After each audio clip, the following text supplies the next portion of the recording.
Hey everyone, you're listening to Canned Heat, a show highlighting makers and entrepreneurs in the vintage clothing world. I'm Michael Slater, a vintage reseller based in North Texas, and today I sat down with Erin Slater of Wayback Kids, a shop she and I started together to specialize in vintage kids' clothes. I'm really excited for you to hear our conversation about the secondhand children's clothing market. But first, I want to talk a little bit about my vision for this podcast. So the idea behind the show is to shed light on folks who are creating something different at the intersection of sustainability and nostalgia. Over the past few years, I've been able to meet hundreds of people who have brands or shops in the vintage space. I want to find those who have a specific area of expertise and do a bit of a deep dive on their niche. I'm really looking forward to watching this idea develop, and I want to thank you for tuning in to our first episode.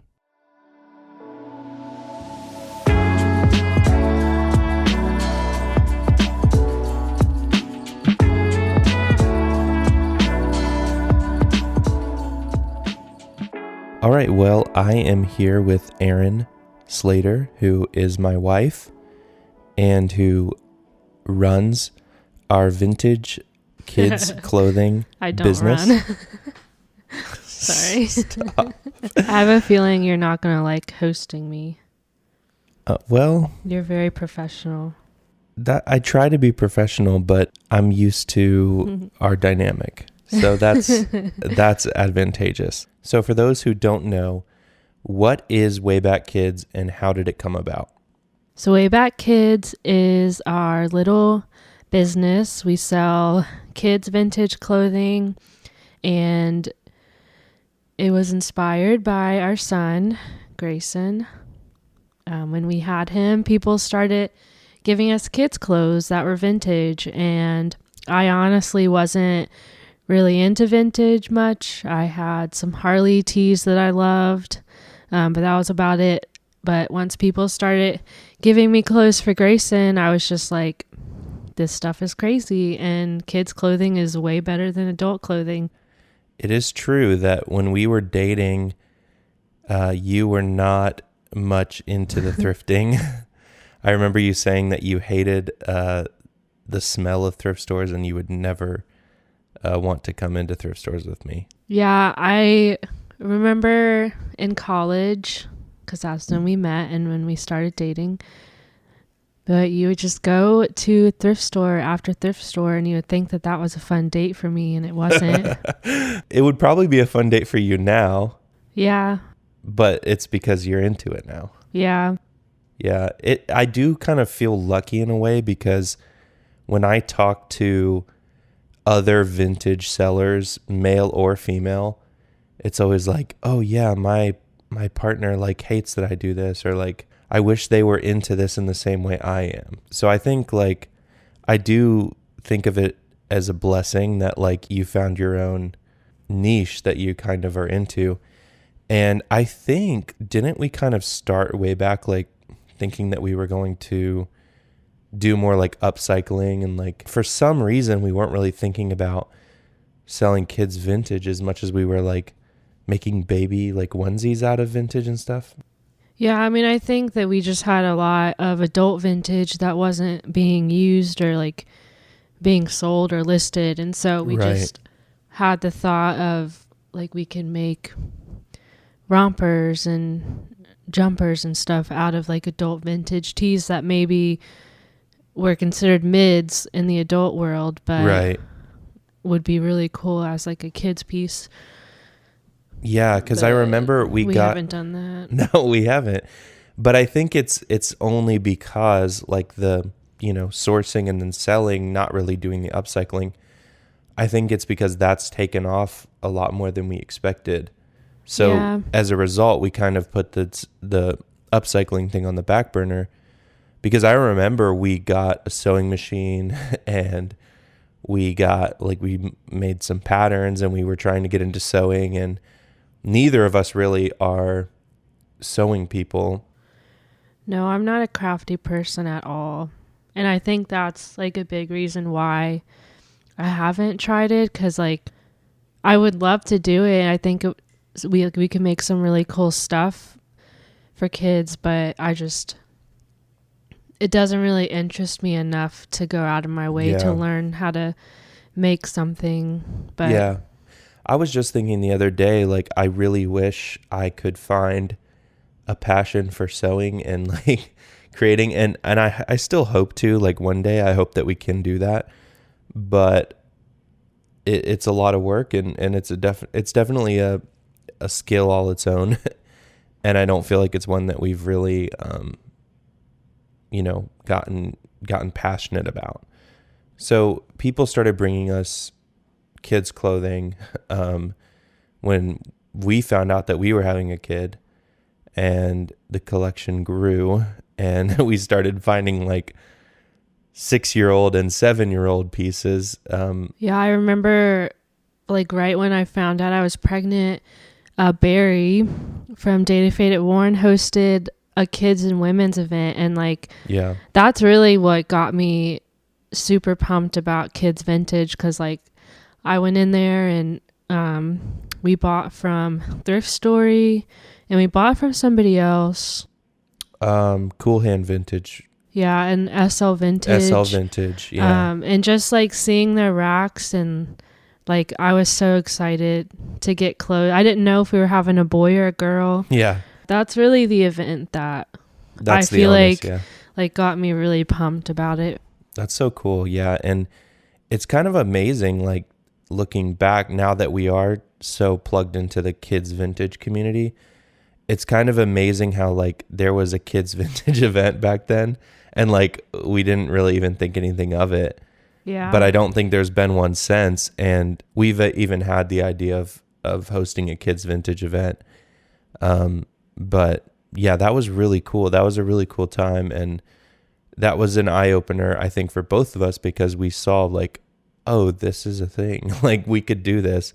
And I don't even think we were really looking at selling at that point, but it was just like, oh, we could like start collecting this stuff for our kids. Yeah, I mean, even then I wasn't planning on selling. I still wasn't like fully into it.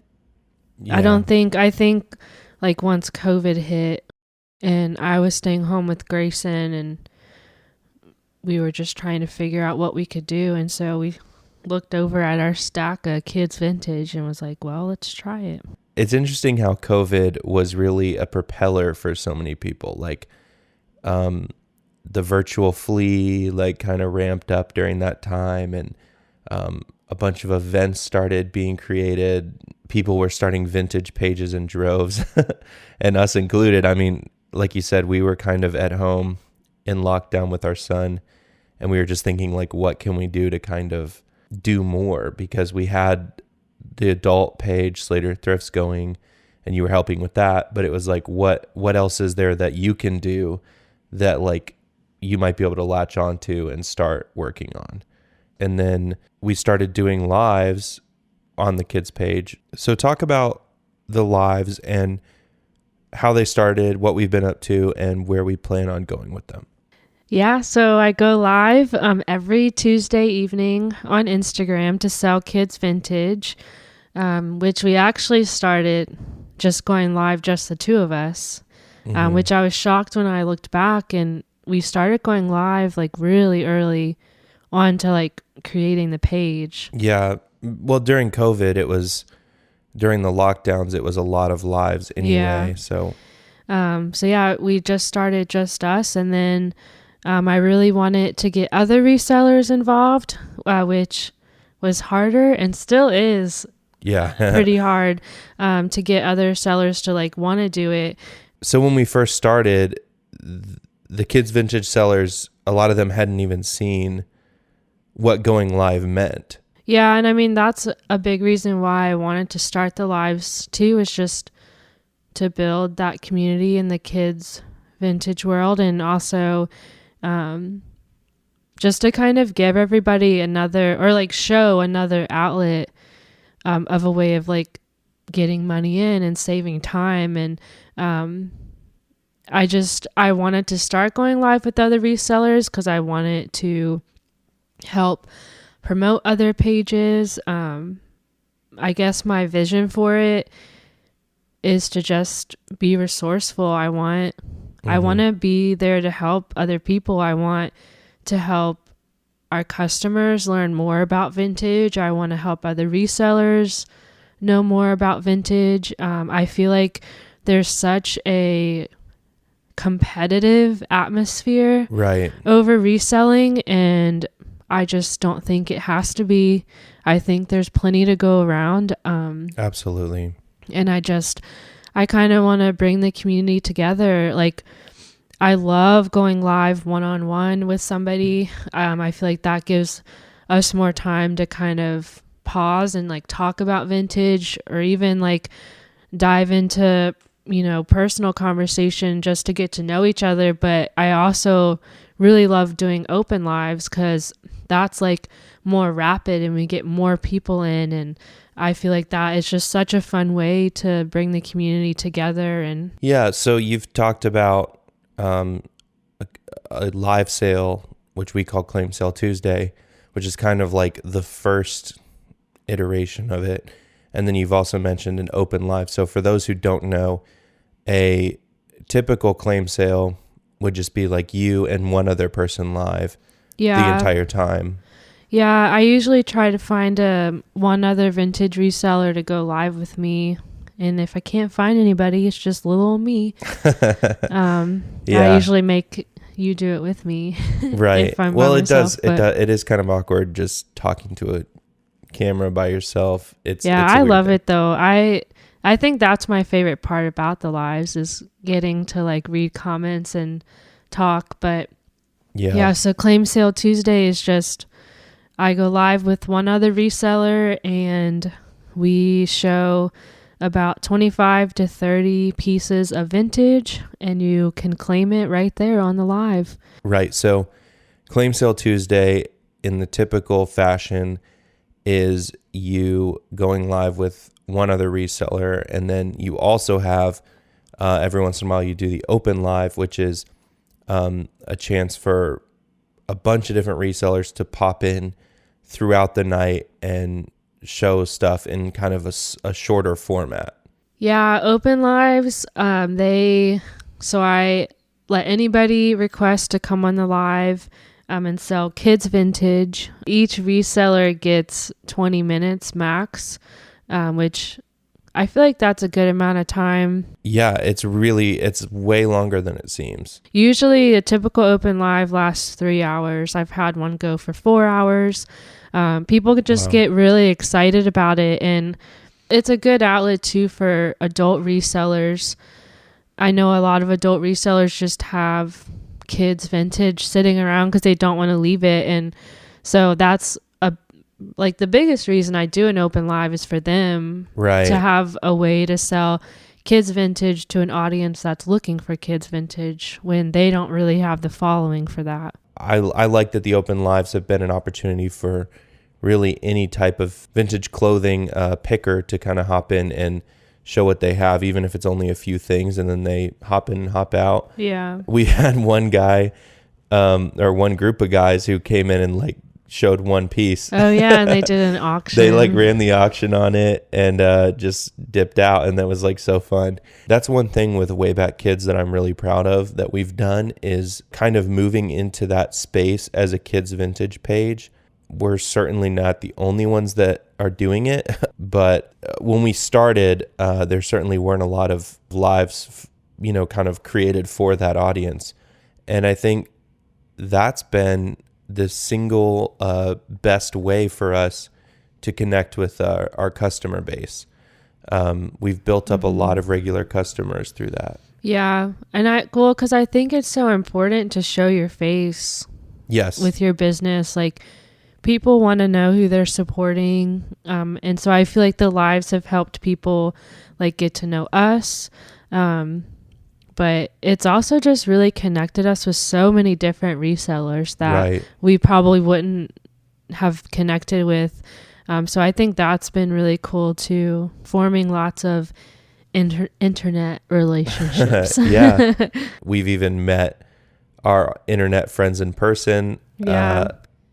which is really cool. Yeah, and it's been a really cool space for me personally. I think like moving to Texas and where I'm 1,000 miles away from my closest friends, and Right. so I think that Wayback Kids came at a really good time. It's been a good little outlet for me personally to kind of take some time and focus on something different rather than focusing on hard times. Yeah. If that makes sense. It does. It does. You mentioned showing your face, and I think that was probably the best advice that I ever got as a vintage reseller. I'm pretty sure that Raphael from 817 Vintage Hype, shout out, was the first person to tell me that. And like, I knew it in my brain because I have a background in social media marketing, but for whatever reason, it just feels weird to like post a picture of your face or post a video like talking to the camera. Well, this is where your like professionalism comes in.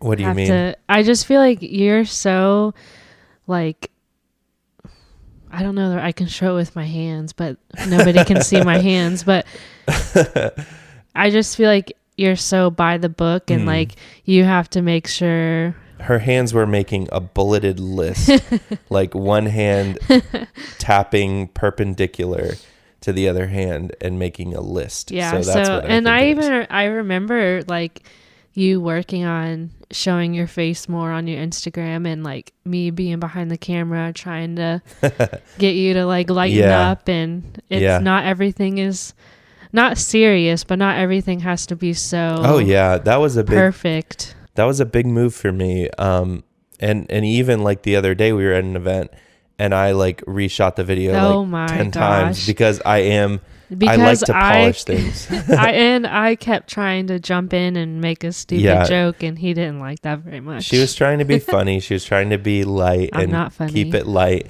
No, you were funny. It was funny. I was being, like you said, by the book or meticulous or a perfectionist or whatever you want to call it. But that is my tendency, and I've learned to... which is fine. Sure. I mean, it's just a personality trait.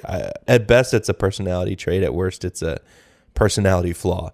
But yeah, I think it is hard to show your face. But what Raphael told me was like, everybody else is posting feeds of t-shirts. Like if you put your face out there, then people know who you are, and people are so much more likely to follow a person, and people are so much more likely to engage with a person. And I think they want a story too. Right. I mean, like feeling like you're a part of somebody's life. I mean, it's not that deep. No, but I'm just trying to like, is. I don't really know how to explain what I'm but saying. That's what but it like, is. Yeah. So I feel like to get more support for your business, it is a good idea to, obviously you don't want to put everything out there on the internet, but like just little things to make people feel like they can connect with you as a person. And yeah, that's so huge. Switching gears a little bit here, what is your favorite item to find? I love finding single stitch tees. Yeah. Yeah, any single stitch, like obviously Harley Davidson is a big one that I get really excited about. You love a Screen Stars tag. Yes, I like Screen Stars a lot. Any like 90s Disney.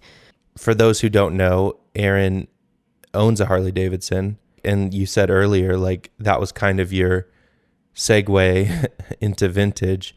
So yeah, it's crazy. Like I don't want to get too much on a rabbit trail, but like I used to buy a Harley t-shirt wherever we would travel to. Like I would go into a Harley store, buy a Harley t-shirt for like $35 or $40. And like we moved to Texas. I went to Vagabond Vintage in Dallas and got like probably 10 Harley t-shirts, like solid like real bangers. Yeah, and for not much money either. And I love how they fit. I love how they feel. And I don't even like wear your new school ones new anymore. school ones. They're just so like, yeah, I don't know. They're thick and stiff and not comfortable. So Harley is a big thing for us. Yeah, which I don't think I've found much like true vintage Harley in the thrift. It's hard to find. I feel like I've only been able to find it like online or through other resellers. Yeah, it's so recognizable that I think it doesn't last long in a thrift store, whether it's old or new.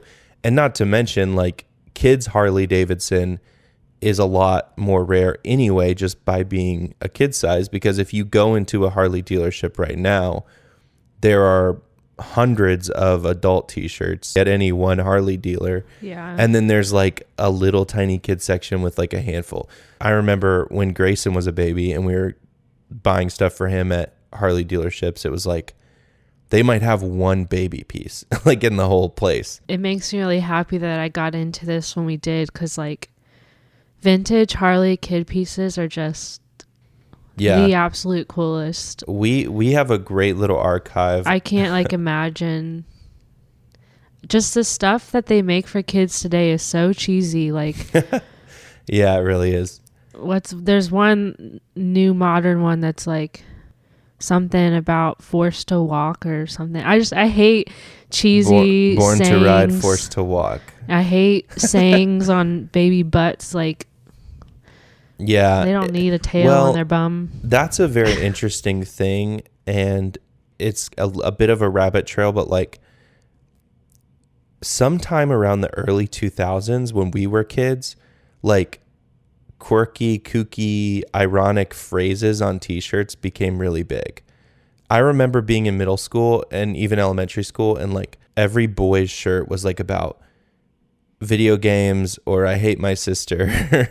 you maybe you don't know because like it was such a boys thing, but like ever since then the quirky phrases has been like a big trend for like the past like 10-15 years. When we started shopping for Grayson when he was born, like we would go into Carter's and like everything had a phrase on it. Every boy thing was like tough guy, heartbreaker, I'm gonna like break the hearts of women, and then every like yeah, that's on a good shirt. It really is like in a weird like coded way. Like future heartbreaker. Right. And then every girl piece was like daddy's little princess or like I'm a dainty woman. Like, and it's I'm dead serious. I'm dead serious. Like the gender role thing in kids clothing is like really big now.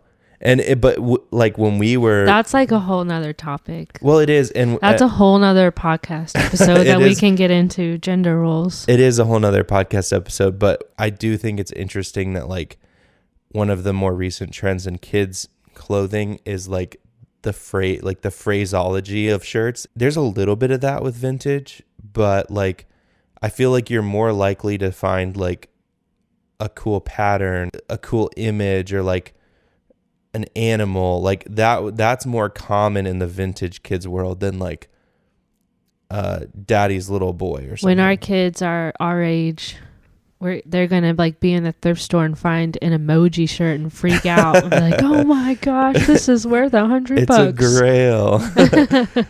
A poop emoji grail. So tell me where you think Wayback Kids is going. Like, what are some of your goals for the future of the shop? I would love to see Wayback Kids in a freestanding store. Yes.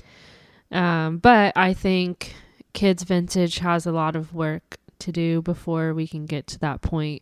Right.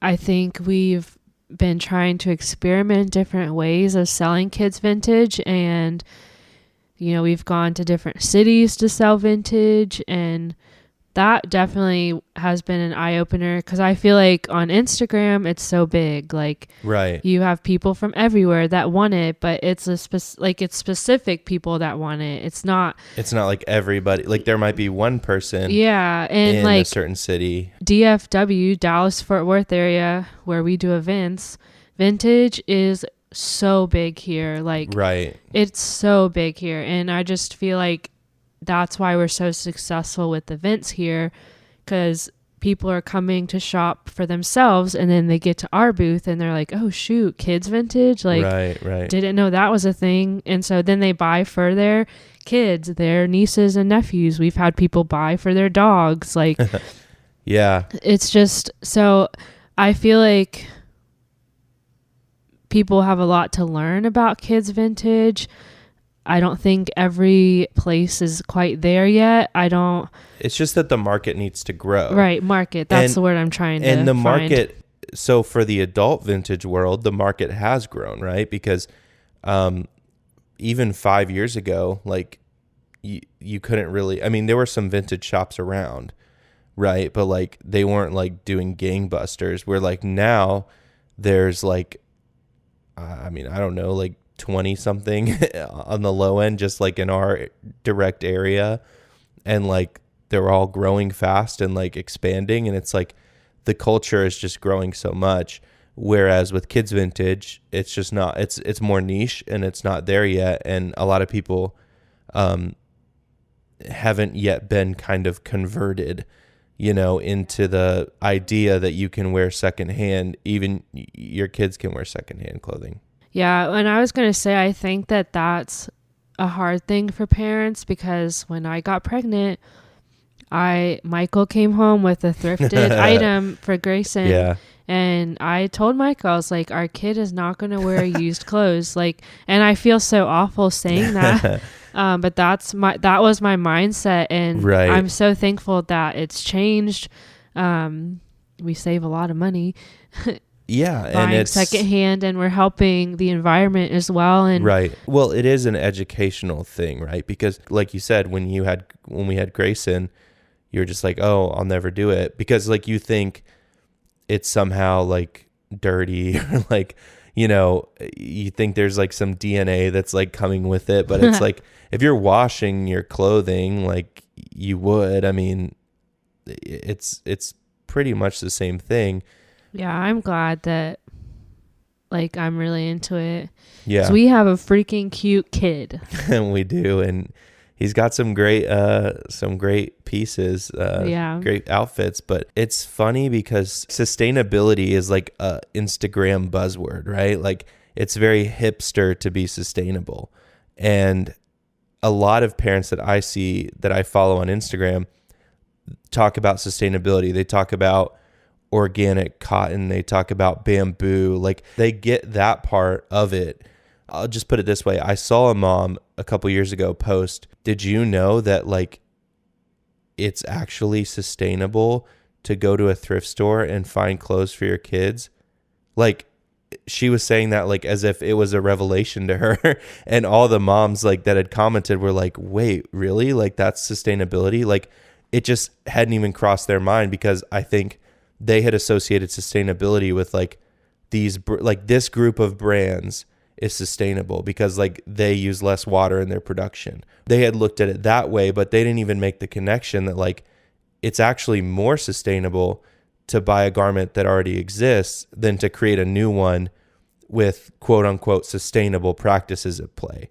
So another funny anecdote that kind of goes along with that is there's a store that we always pass in Austin on Congress that we walk by, and like in the window, there's like a poster that says, the only thing more sustainable than shopping here is being naked.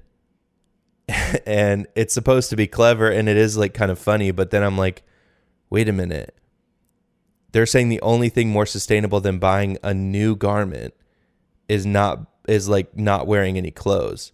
But they're like skipping the most sustainable thing, which is don't buy a new garment. Like just wear something that you already have, or buy something secondhand.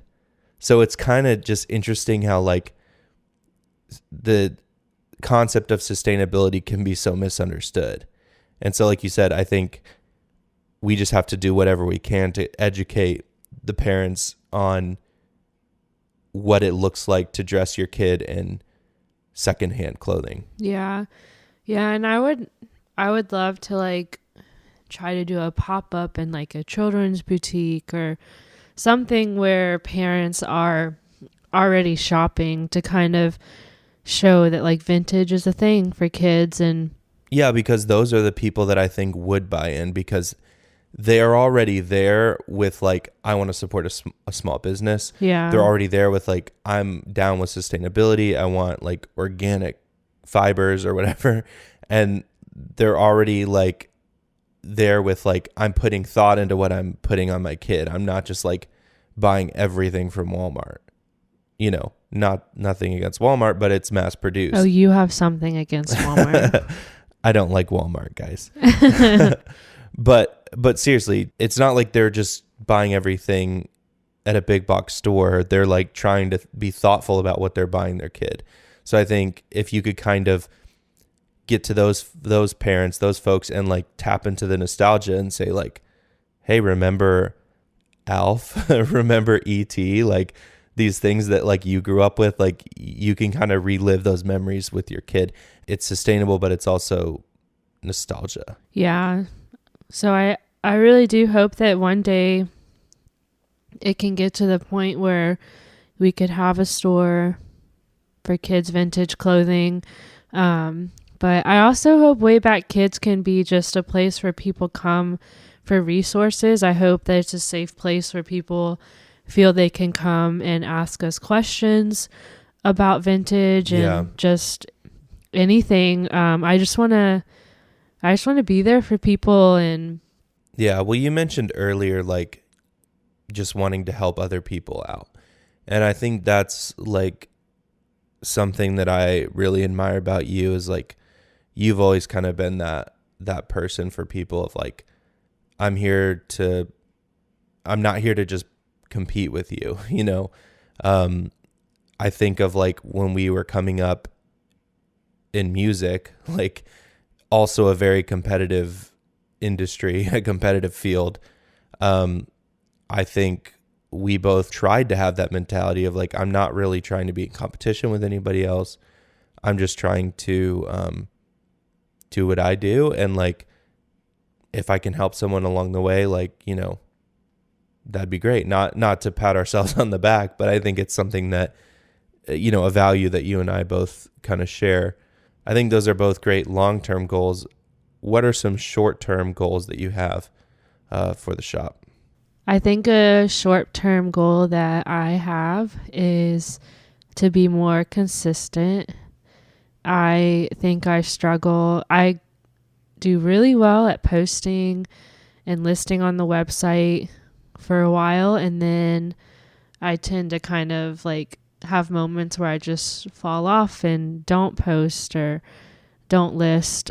And so I feel like that's a short-term goal, and a quick goal that I can reach is to just be more consistent, even if I have to list one item. Like, you know, I hear people say, don't let the dishes pile up in the kitchen. Just put your dishes in the dishwasher as you go, even if, you know, you're washing like 3 dishes. Just if that's all you have time for, if that's all you can handle at the moment, then do it. And so I feel like I should be able to take that into this business as well. Like if I only have time to get to one shirt that day, like do it. Yeah, that's really good advice to yourself and to anyone who might be listening. Like consistency is key, but consistency is also hard, like because our lives aren't consistent, right? Like especially being, you know, if you have kids, if you have a family, like it can be really tough to try to post one thing a day or list one thing a day. But yeah, I sometimes feel like a wimp because like there's people out there that are doing it with so many more kids than I have. And like, man, Yeah. I'm just like, I'm tired. yeah, And everybody it's has hard. their stuff, and yeah, it can be super tough, but encouraging words to just, you know, keep going and just keep swimming. Exactly. Just keep listing. There you go. Don't go thrifting. Yeah, that's a good one. Which leads me into our lightning round. Ooh. Okay, so lightning round. The first question: how big is your death pile? How much room is there in our garage to walk around? Yeah, Not much. I can kind of answer this because we share the business, but our death pile is large, to say the least. And if anyone has tips on organization, hit the DMs because your girl needs help. I don't know how people stay organized in a storage unit and then also do shows every weekend because stuff is just constantly coming in and out. Yeah. It's tough. What is your favorite flip to date? I feel like I need to scroll through my Instagram. I have horrible memory. You know that. Yeah, I think. Sorry, I didn't mean to say yeah. I do have horrible memory. I think my favorite thing that I have flipped is from our very first Wayback Kids drop. Everybody knows that I got really into character rompers on Grayson this summer. Yes. In our very first drop, I sold a Lion King romper. Mm-hmm. And I think about that romper often. We all have those items that we sold early on and just for whatever reason did not fully appreciate them at the time. And then you look back and you're like, oh, why did I sell that? Yeah. We also sold a really sick Space Jam crew neck. Yes, the pink one. Yeah. Man, I priced that thing so high because I wasn't ready to let go of it. And then it sells right away and this at the swap meet. Yeah, this dad came through with his daughter and she said, I want that. And he said, okay. And sometimes, are you sure you don't want this one over here? No, and we hadn't even photographed it yet because I'm pretty sure you took a picture of it on the swap meet floor of like, yeah, I need to get a picture just so I can document that this exists. Yeah. It's funny how parents are, and I can say that because I'm one of them, but it's funny how like when your kid wants something, it's just like, okay, like name your price. I mean, not always, but like a lot of times, if Grayson finds something that he latches onto, we're like, yeah, we'll get it, we'll get it for him. Especially at events like that, I think parents are more willing. It's a buying event anyway, so people are kind of in that buying mood. And it's cool because it's like nostalgic for the parents and you see your kid getting into it as well. Like that's super exciting. Oh yeah, absolutely. What is your current ISO? And for the layman, ISO is in search of. I actually posted an ISO today on Facebook. Oh really? Yeah, in Thrift Flips. Thrift Flips. I'm on the search for a Christmas crew neck for Grayson because it is the holidays. Yes. I feel like I found our Halloween one so late that I didn't get to enjoy it on him. Yeah, the seasonal stuff is really weird because like there's a couple weeks where like everyone is looking for the same thing, and then there's like another 50 weeks that no one is looking for that thing. I'm also in search of Carhartt, and like I want him to have a Carhartt jacket this winter, but I don't want tan. Like tan. I would love that bluish green color. Tan is like the most common color for sure. I really loved having him in like Carhartt. Oh, he had a red pair of Carhartt overalls last winter. Oh yeah, and we would layer it with like a knit sweater. It was so stinking cute. Great fit. This isn't very lightning fast, huh?